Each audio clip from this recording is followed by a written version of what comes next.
जय श्री कृष्ण भक्तों, श्रीमद् भागवत महापुराण की भाव यात्रा नवम स्कंद के 12वें अध्याय तक आ पहुंची।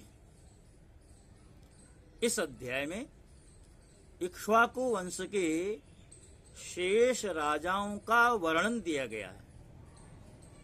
सुखदेव जी जो गंगा तट पर राजा परीक्षित को कथा सुधा का पान करा रहे हैं, सुखदेव जी कहते हैं कि कुशस्य चातिथि तस्मात् निषदस्तत्सुतो नवः पुंडरीकोऽथ तत्पुत्रः क्षेमधन्वा भवत्ततः।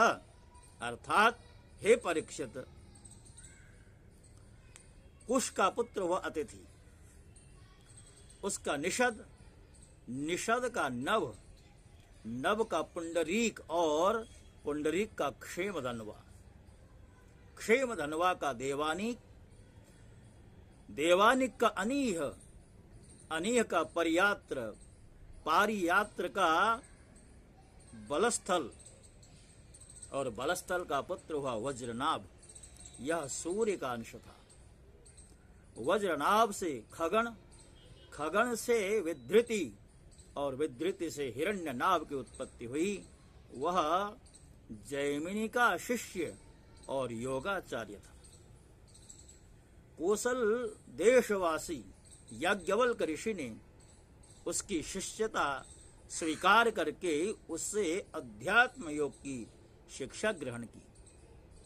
वह योग हृदय की गांठ काट देने वाला तथा परम सिद्धि देने वाला है।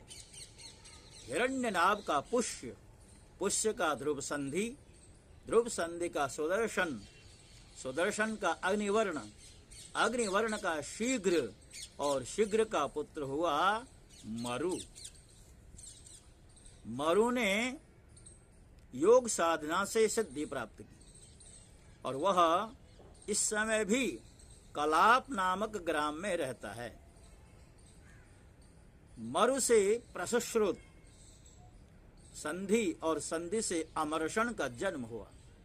अमरषण का महस्वान और महस्वान का विश्वसाहव, विश्वसाह्व और विश्वसाह्व का प्रसेनजित, प्रसेनजित का तक्षक और तक्षक का पुत्र बृहद बल हुआ। परीक्षित, इसी बृहद बल को तुम्हारे पिता अभिमन्यु ने युद्ध में मार डाला था। परीक्षित, इक्ष्वाकु वंश के इतने नरपति हो चुके हैं, अब आने वाले विषय में तुम सुनो। बृहद बल का पुत्र होगा बृहद्रण और बृहद्रण का उरुक्रिय, उसका वत्सवृद्ध, वत्सवृद्ध का प्रतिव्योम और प्रतिव्योम का भानु और भानु का पुत्र होगा सेनापति दिवाक और दिवाक का वीर सहदेव, सहदेव का बृहदश्व, बृहदश्व का भानुमान और भानुमान का प्रतीकाश्व और प्रतीकाश्व का पुत्र होगा सुप्रतीक। सुप्रतीक का मरुदेव, मरुदेव का सुनक्षत्र, सुनक्षत्र का पुष्कर, पुष्कर का अंतरिक्ष, अंतरिक्ष सुतपा और उसका पुत्र होगा अमित्रजित। अमित्रजित से बृहदराज, बृहदराज से बर्ही, बर्ही से कृतंजय और कृतंजय से रणंजय और उससे संजय होगा। संजय का शाक्य, उसका शुद्धोद और शुद्धोद का लांगल, लांगल का प्रसेनजित और प्रसेनजित का पुत्र होगा क्षुद्रक। क्षुद्रक से रणक, रणक से सुरथ और सुरथ से इस वंश के अंतिम राजा सुमित्र का जन्म होगा। इस वंश के अंतिम राजा जो सुमित्र हैं, ये ही राजा बृहदबल के वंशधर होंगे। इक्ष्वाकु का यह वंश सुमित्र तक ही रहेगा, क्योंकि सुमित्र के राजा होने पर कलयुग में यह वंश समाप्त हो जाएगा। तो भक्तों, राजाओं की वंशावली देने का तात्पर्य क्या है? हमें राजाओं की वंशावली से क्या लाभ प्राप्त हो सकता है? हमने आरंभ में भी बार बार यही बात कही है, ये जो पुण्यात्मा राजा हैं जिन्होंने अनुकरणीय शासन का परिचय दे करके प्रजा का भलीभांति अपनी संतति के समान पालन किया था, और जो राजकीय जो शासकीय जिम्मेवारी थी न केवल उसका भलीभांति निर्वहन किया, अपितु जीवन की जो चतुर्थ अवस्था है उसका जैसे ही भान हुआ है, आभास हुआ है, सबने अपना राजपाट पुत्रों के कंधों में डाल करके वन गमन किया है। भगवान की भक्ति और भगवान की साधना करते हुए अपने इस पांच भौतिक देह का उत्सर्जन किया है, भगवान के चरणों में स्वयं वो समर्पित किया है। जैसा कि दशरथ जी के बारे में मानस में लिखा, श्रवण समीप भय सित केसा मनहु जरठपन अस उपदेश। अर्थात दशरथ जी एक दिन बैठे बैठे दर्पण में अपना मुख निहार रहे थे, तो देखा कि कान के आसपास के केश पक गए हैं, सफेद हो गए हैं, तो उन्हें वृद्धावस्था की अनुभूति हो गई और सोचा अब मुझे अधिक दिन तक सिंहासन से चिपके रहना नहीं।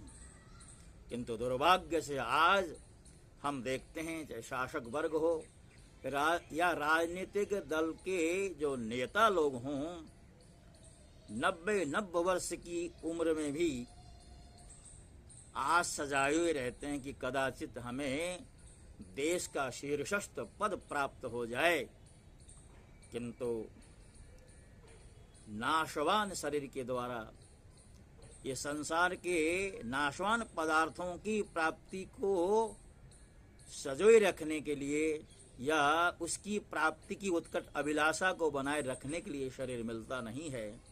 अभी तो ये जो नाशवान शरीर है इस नाशवान शरीर के द्वारा अविनाशी परमात्मा तक हम पहुंच सकें, इसलिए ये देह मिलती है साधन धाम मोक्ष कर द्वारा। शरीर को साधन बना करके उस परमात्मा की देहरी तक पहुंच जाएं। किंतु जिन्होंने इस सत्य को स्वीकार किया है वो तो पहुंच गए हैं परमात्मा के द्वार, किंतु जिन्होंने अपने आप को माया में फंसा लिया वो फंसते ही रह गए, पुनरपि जननम पुनरपि मरणम के चक्कर में फंसते रहे। हमें शास्त्रों के प्रसंग को सुनने के बाद इस बात का निश्चय हमारे भीतर होना चाहिए कि हम समय रहते संसार से उपरत हो और उपरत हो करके परमात्मा की ओर आगे बढ़ें। यही संदेश हमारे ये राजाओं के जो वंश हैं, राजाओं के वंश चरित्र हैं या राजाओं की वंशावलियां हैं, हमें यही तो शिक्षा दे रही हैं। तो भक्तों, जैसा कि हम आपसे बार बार निवेदन करते हैं, प्रतिदिन एक ही अध्याय की श्रृंखला आपके समक्ष प्रस्तुत करनी होती है, तो आज की श्रृंखला इसी 12वें अध्याय के साथ साथ पूरी हो रही है। तो आपसे विदा होता हूँ।